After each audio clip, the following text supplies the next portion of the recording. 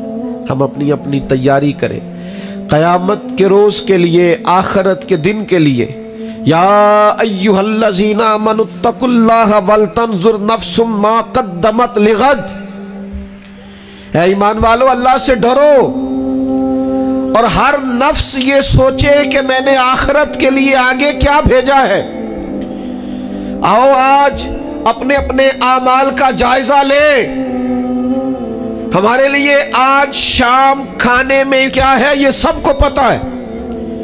اس ماہ میرے گھر میں کیا آمدن ہے, کیا خرچ ہے, یہ سب کو پتا ہے. لیکن رب کہتا ہے وَلْتَنْظُرْ نَفْسٌ مَا قَدَّمَتْ لِغَدٍ. یہ بھی دیکھ تو نے اپنی قبر کے لیے آگے کیا بھیجا ہے, آخرت کے لیے آگے کیا بھیجا ہے.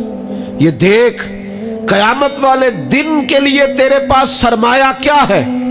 وہاں جب اللہ کے حضور حاضر ہونا ہے تیرے پاس پیش کرنے کو کیا ہے. جناب صدیق کے پاس پیش کرنے کو وفا ہے, امت کی خدمت گزاری ہے جناب عمر کے پاس, جناب عثمان غنی کے پاس سخاوت ہے. مولا علی نے ہر میدان میں تلوار چلا کے اسلام کا جھنڈا بلند کیا ہے. حسین ابن علی نے سر دے کر اللہ کے حضور نظر پیش کی ہے. میں بھی سوچوں نا یار, آپ بھی سوچے نا, نعمتوں کی بہتات کتنی. ہماری بھری ہوئی تجوریاں, ہمارے آنگن میں کھیلتی ہماری اولادیں, ہمارے ارد گرد ہمارے دوستوں کی لائنیں, ہمارے دسترخوان پر بچھی ہوئی نعمتیں, ہمارا تندرست وجود, ہماری بولتی زبان, ہماری دیکھتی آنکھیں, ہمارے سنتے کان, ہماری سانس لیتی روح. اس سارے وجود سے ہم نے کیا اکٹھا کر کے اپنی آخرت کے لیے بھیجا ہے. صبح قیامت کے لیے ہم نے سامان کیا کیا ہے. اللہ کے حضور جب ہمیں جواب دینا ہے تو ہمارے دامن میں کیا ہے, کیا پیش کرنا ہے. آج اپنے دل سے, اپنی روح سے یہ سوال ہمیں ضرور کرنا ہے, اور ایک بار نہیں 100 بار کرنا ہے, اور بار بار کرنا ہے. نبی پاک صلی اللہ تعالی علیہ وسلم نے ارشاد فرمایا ہے, حضور فرماتے 5 سوال پوچھے گا رب قیامت کے دن, اور جب تک تم ان سوالوں کے جواب نہیں دو گے تمہیں ہلنے نہیں دیا جائے گا. ایک یہ پوچھا جائے گا عمر کہاں گزری, سارا وقت ضائع ہو گیا موبائل پہ, سارا ٹائم ضائع ہو گیا خوش گپیوں میں, شغل میلہ, آنا جانا, عمر ساری قیمتی وقت ضائع کر دیا. اور پھر ایک سوال, اسی سوال سے متعلقہ دوسرا ہوگا جوانی کہاں گزاری, وہ ساری کھیل کود میں گزر گئی, لہو و لعب میں گزر گئی, گیموں میں گزر گئی. یہ سوال ہوگا. اور تیسرا سوال رب پوچھے گا بتاؤ نا مال کہاں سے کمایا, ذرائع آمدن بتاؤ. دنیا میں تو تم نے دھول جھونک لی, جہاں دھونکنی تھی یہاں بتاؤ کہاں سے کمایا, اور کما کر بھی تم مالک نہیں ہوئے. چوتھا سوال یہ پوچھا جائے گا بتاؤ مال خرچ کہاں کیا. اور میرے نبی پاک فرماتے ہیں 5واں سوال یہ ہوگا, یہ بتاؤ اپنے علم پر عمل کتنا کیا. لیکچر دینا آسان ہے, تقریر کرنا آسان ہے, واعظ کرنا آسان ہے, سمجھانا آسان ہے, فیس بک پر اچھی نصیحت لکھ دینا آسان ہے, روز صبح واٹس ایپ پہ سب کو بہترین نصیحتیں بھیجنا آسان ہے. لیکن قیامت کے سوالوں میں سے ایک معتبر سوال ہے, بخاری میں موجود ہے. 5 سوالوں میں سے آخری سوال یہ ہے کہ جو تم جانتے تھے, جس کا تمہیں علم تھا, جو تم نے سیکھا تھا, جو تم نے پڑھا تھا, اس پر تمہارا عمل کتنا تھا. کس کو نہیں پتا نماز فرض ہے, کس کو نہیں پتا والدین کی خدمت کرنا ضروری ہے, حلال حرام کی تمیز سے کون آگاہ نہیں ہے, کون نہیں جانتا کہ میرا رویہ تلخ ہے, لوگوں کو تکلیف دیتا ہے, کون نہیں سمجھتا کہ میری فلاں فلاں چیز کی وجہ سے فلاں فلاں لوگ تڑپتے ہیں, سسکتے ہیں, روتے ہیں. بہت ساروں کو پتا ہے کہ میری بیوی, میرے بچے, یہ کچھ عورتوں کو پتا ہے میرا شوہر, میرے خاندان والے میری وجہ سے تکلیف میں, بہت سو کو پتا ہے میری وجہ سے میرے پڑوسی تکلیف میں, بہت سو کو پتا ہے میری وجہ سے میرے ملازم تکلیف میں ہیں. تم سے پوچھا جائے گا اپنے علم پر کتنا عمل کیا. وہ جو تم جانتے تھے, جتنا تمہیں شعور تھا, آج پوری امت مسلمہ میں کیا ہو رہا ہے؟ تقریریں، واعظ و نصیحت، فقط واعظ و نصیحت۔ اقبال کہتے ہیں مسجد تو بنا دی شب بھر میں ایمان کی حرارت والوں نے، اور یہ دیکھنا کیا کہتے ہیں من اپنا پرانا پاپی تھا، برسوں میں نمازی بن نہ سکا۔ اور اقبال بڑا اپدیشک ہے، من باتوں میں موہ لیتا ہے، بڑی سونی باتیں کرنی آتی ہے ہمیں۔ اقبال بڑا اپدیشک ہے، یہ من باتوں میں موہ لیتا ہے، پر گفتار کا قاضی ہے یہ بنا، کردار کا غازی بن نہ سکا۔